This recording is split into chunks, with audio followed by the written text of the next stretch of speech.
Di dalam setiap kesempatan seminar maupun fotografi sharing yang saya sering datang, biasanya selalu ada pertanyaan tentang bagaimana sih cara saya mendapatkan klien orang asing.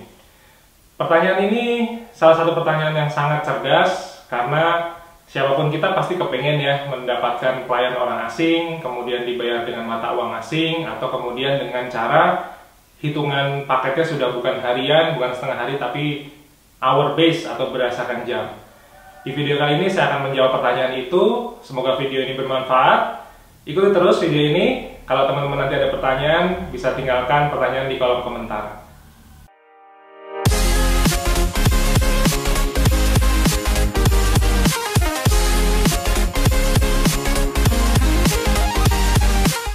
Halo, nama saya Bima. Terima kasih sudah datang ke channel YouTube saya. Kali ini saya akan membahas tentang bagaimana strategi untuk mendatangkan klien pemotretan yang berkewarganegaraan asing atau biasa kita sebut dengan istilah bule.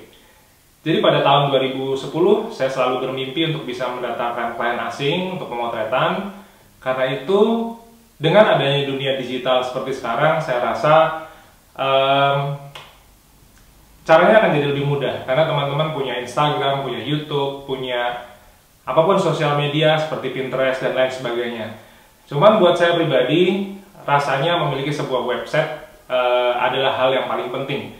Karena walaupun Instagram ada, Facebook ada, Pinterest ada, cuman website itu seperti sebuah professional studio yang bisa dijangkau oleh klien orang asing 24 jam sehari, 7 hari seminggu, 365 hari setiap tahunnya.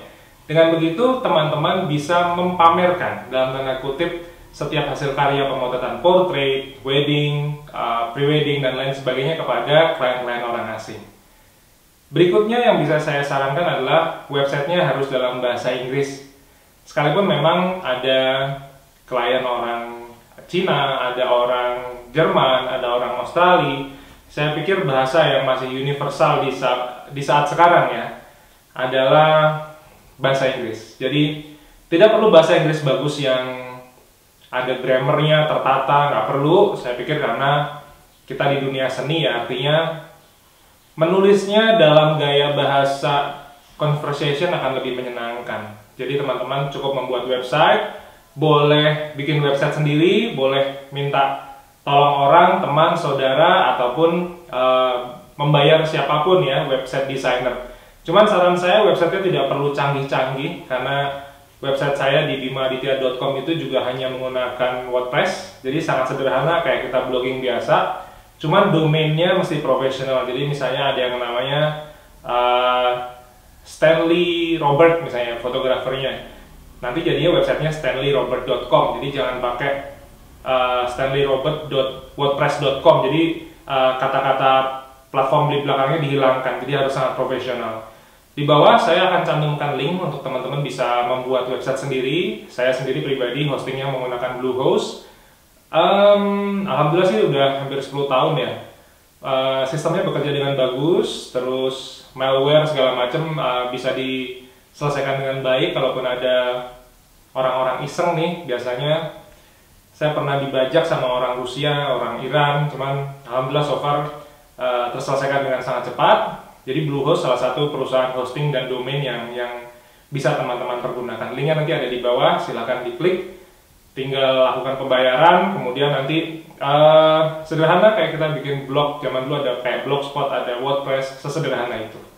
Setelah memiliki sebuah website profesional yang berbahasa Inggris, langkah berikutnya adalah teman-teman harus membuat sebuah postingan. Jadi ini harus mau menulis ya. Intinya adalah memamerkan dalam tanda kutip karya-karya teman-teman. Seperti contohnya seperti ini. Pada waktu saya bermimpi untuk bisa melakukan pemotretan ke Maldives ya. Itu yang ada dalam bayangan saya, Maldives adalah pantai. Sedangkan saya benar-benar nih belum pernah ke Maldives. Maka yang saya lakukan adalah memajang foto-foto karya pemotretan saya pada waktu di Yogyakarta. Jadi karya untuk memasarkan fotografi prewedding waktu itu ya ke Maldives adalah foto-foto prewedding saya di Gumuk Pasir, Yogyakarta. Jadi nuansanya seperti pantai, kemudian ya jelas ada pasir, ada air segala macam. intinya menyerupai sebuah pantai. Nah, hal seperti itulah yang saya lakukan di website saya. Kemudian saya menulis juga referensi pemotretan saya ada di Bali pada waktu itu. Saya sempat motret pernikahan overseas ya. Kliennya orang Singapura, jadi saya harus berangkat ke Singapura pada waktu itu untuk meeting karena kebetulan ada jadwal yang berbarengan. Jadi saya ketemuan di Raffles Place. Ada sebuah kedai kopi kecil, kita meeting di situ sampai akhirnya deal dengan nilai pada waktu itu $500. Jadi $500 saya motret ke Bali, mereka datang dari Singapura langsung ke Bali. Dari hasil-hasil pemotretan itu saya pajang lagi di sebuah halaman yang tadi untuk menjualkan layanan saya untuk ke Maldives. Hingga lambat laun nanti inquiry mulai datang, akhirnya klien pertama saya ke Maldives adalah orang Hong Kong. Waktu itu saya nginep di resort namanya Luxor Ari Atoll. Lalu yang kedua warga negara Singapura lagi. Walaupun untuk menembus dua klien itu saya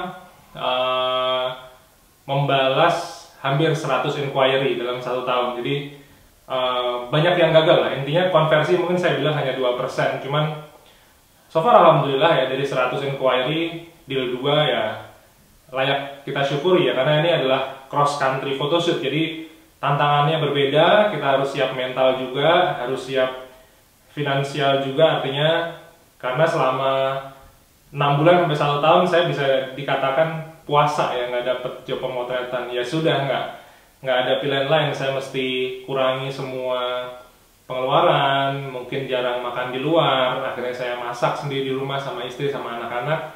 Hal itu sangat membantu untuk kita bertahan sampai nanti dream jobnya tercapai. Selanjutnya adalah langkah untuk membuat sebuah price list atau paket pemotretan. Ada hal yang saya pikir cukup berbeda ya ketika kita berbisnis dengan klien Indonesia dan juga dengan klien orang asing. Karena di Indonesia dulu ya, saya membuat price list itu hitungannya biasalah bronze, silver, gold misalnya. Kemudian yang bronze itu misalnya albumnya cuman 10 halaman, yang silver albumnya misalnya 15 dan seterusnya dan seterusnya. Cuman untuk menembus market luar negeri, saya sangat menyarankan kepada teman-teman semua untuk merubah total price listnya. Jadi price listnya udah bukan setengah hari ataupun harian, tapi berdasarkan jam. Seperti pada waktu saya memotret untuk klien saya yang namanya Jasmine dan Kevin. Jadi saya memotret di gereja Franciscus Xaverius, apa ya, lupa sih, di daerah Kuta ya. Kemudian weddingnya atau celebrationnya itu dilakukan di tepi pantai, jadi di salah satu resort di Bali. Nah itu juga deal pemotretannya adalah 6 jam. Jadi 2 jam pagi, lalu yang 4 jam adalah sore. Jadi sore itu dimulai pada waktu sunset ya, jadi sebelum matahari terbenam kita melakukan post production dulu. Kemudian pasca selesai kita ada foto keluarga bareng-bareng di meja makan di sekitaran pantai, sampai nanti pada waktu gala dinner saya melakukan pemotretan untuk beberapa jam. Nah kebetulan kliennya baik, jadi saya sampai diundang, saya sama istri ya, saya sampai diundang makan bersama dinner seafood barbecue, jadi lovely, delicious, tasty ya. Nah caranya seperti itu. Jadi saya menyarankan teman-teman yang mau masuk ke market bule, price listnya dirubah. Jadi tidak lagi menggunakan harian tapi menggunakan jam-jaman. Saran saya bisa dimulai dari paket 3 jam, kemudian 6 jam, kemudian 8 jam. Nah pilihan terakhirnya bisa 10 sampai 12 jam. Albumnya yang biasa saya pakai mungkin kisaran 40 sampai 60-an halaman ya. Jadi dari rangkaian mulai kita preparation sore, biasanya jam 3 tuh udah mulai make up. Terus nanti jam 4, setengah 5 udah mulai, jam 4 lah udah mulai blessing ceremony di chapel. Waktu itu saya di Konrad di Bali pernah, kemudian di daerah Uluwatu juga pernah. Nah nanti kalau sudah selesai blessing sekitar 1 jam, akan ada post wedding. Post wedding ini seperti pre wedding, cuman dilakukan pasca blessing ceremony atau pemberkatan nikah. Nah ketika si bride and groomnya saya ajak jalan-jalan untuk pemberkatan, untuk foto post wedding, biasanya keluarganya nanti ada cocktail party. Jadi dia bersantai sejenak di ruang persiapan untuk touch up ya, make up untuk sebelum dinner, sambil biasanya minum champagne atau minuman-minuman koktail lainnya yang bernuansa tropical karena kita di pinggir pantai. Nah setelah itu baru malamnya kita ada pemotretan party ya, party mungkin after party kalau misalnya yang kliennya suka dugem, biasanya ada after party. Bagian terakhir yang bisa saya sampaikan ke teman-teman adalah tentang photoshoot etik atau sebuah etika profesi ketika kita memotret. Jadi kalau kita berhadapan dengan klien orang asing, saya pikir sih ini bisa dilakukan untuk siapapun kliennya ya. Yang pertama adalah jangan langsung, kalau bahasa Jawa itu ujuk-ujuk motret. Jadi ujuk-ujuk itu tiba-tiba langsung motret, jangan. Jadi yang pertama ketika saya ketemu, misalnya namanya Yasmin sama Kevin ya, klien saya tadi orang Singapura, saya bilang, "How are you Yasmin? So how are you today? So I hope this gonna be a lovely day. And I think you are so beautiful and your fiance Kevin is really handsome. So I think today is gonna be awesome." Jadi semacam pujian, semacam kata-kata sambutan, greetings yang harus kita sampaikan kepada calon pengantin yang mau menikah. Mereka ini kan couple ya, mereka destination wedding pasti pikirannya kompleks lah, tapi ketika mereka ketemu fotografer yang justru sangat humble, sangat bisa jadi kayak seorang teman, ini akan menyenangkan. Nah, ketika saya memotret, saya juga selalu mengarahkan klien dengan bahasa-bahasa yang sederhana seperti chin down itu ditundukkan dagunya, and then get close to each other, artinya saya kepengen mereka badan berdekatan, mungkin nose to nose ketika mereka berhadapan. Jadi semacam pose-pose dan arahan dengan linguistik yang sederhana. Sampai nanti ketika mau selesai, karena kita berdasarkan jam ya, jadi kalau di professional photoshoot untuk cross country, 6 jam ya 6 jam. Mungkin sih saya bisa mentolerir sekitar setengah jam mungkin ya. Cuman pada waktu itu, sebagai fotografer saya sebaiknya melakukan sebuah upsell offering atau penawaran tambahan. Saya biasanya bilang, "Okay, Kevin, this already 6 hours. I'm taking your wedding photo shoot. So, are you consider to have another extra shoot, another extra hour or something?" Kalau mereka menginginkan lebih, mereka biasanya jawab, "Okay, how much I should pay for another extra hour?" Nah, kita harus punya juga. Kalau misalnya nanti tambahan jamnya berapa? Misalnya tadi tambah paketnya adalah $500, tambahan per jamnya misalnya nih $100. That's gonna be $100 for every hours gitu. Oh, kalau mereka setuju, mereka tinggal bayar di belakang nanti. Kalau mereka nggak setuju, biasanya mereka, "Okay, that's quite enough. I think we're gonna celebrate our wedding party together with our family, and then you can go home." Kalau sudah kayak gitu ya sudah, kita nggak usah merasa bersalah, merasa malu gimana-gimana, nggak apa-apa, karena namanya juga penawaran ya. Kita juga jadi fotografer, juga jadi tenaga marketing, jadi mau nggak mau ya kita harus lakukan itu.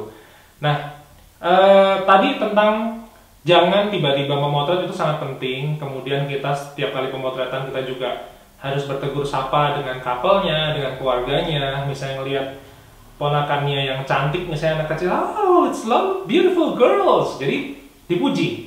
Kemudian ketika kita bertemu dengan orang yang sosoknya lebih tua, biasanya saya selalu memberikan sebuah pujian. "So how old are you? You look so strong, you look so young. So I think I always wondering that I can live as you live right now." Jadi saya berharap saya bisa hidup seperti kamu sekarang. Jadi kuat, terus kemudian badannya segar. Terus saya biasanya tanya, "So what is your suggestion for me if I want to live like you?" Dia biasanya, "Okay, biasanya sih jawabnya ya harus nggak boleh stres." Sama sih sebenarnya kayak orang-orang di Indonesia ya, nggak boleh stres, murah senyum, rajin olahraga. Nah, cuma perkataan-perkataan sederhana seperti ini, conversation sederhana seperti ini akan mencairkan suasana dan akan membuat kita sebagai fotografer itu not as a professional anymore. Tapi beyond the professionals, kita akan menjadi sosok teman, sahabat, dan orang yang akan membantu klien tersebut. Pada saat itulah, teman-teman tuh kalau udah dapat momentum kayak gitu, itu kliennya mau suruh jungkir balik juga mereka pasti akan ikut sama arahan teman-teman. Jadi, video kali ini tentang tips untuk mendatangkan klien bule teman-teman pertama kali. Mudah-mudahan sukses, mudah-mudahan klien bulenya tercapai ya pasca pandemi ini. Nanti tahun depan inquiry sudah mulai masuk. klien-klien bule sudah mulai berdatangan ke Indonesia, bisa memotretnya di Indonesia maupun bisa memotretnya ke luar negeri. Semoga sukses. Terima kasih sekali lagi sudah nonton video saya kali ini. Saya Bima Aditya. Sampai ketemu.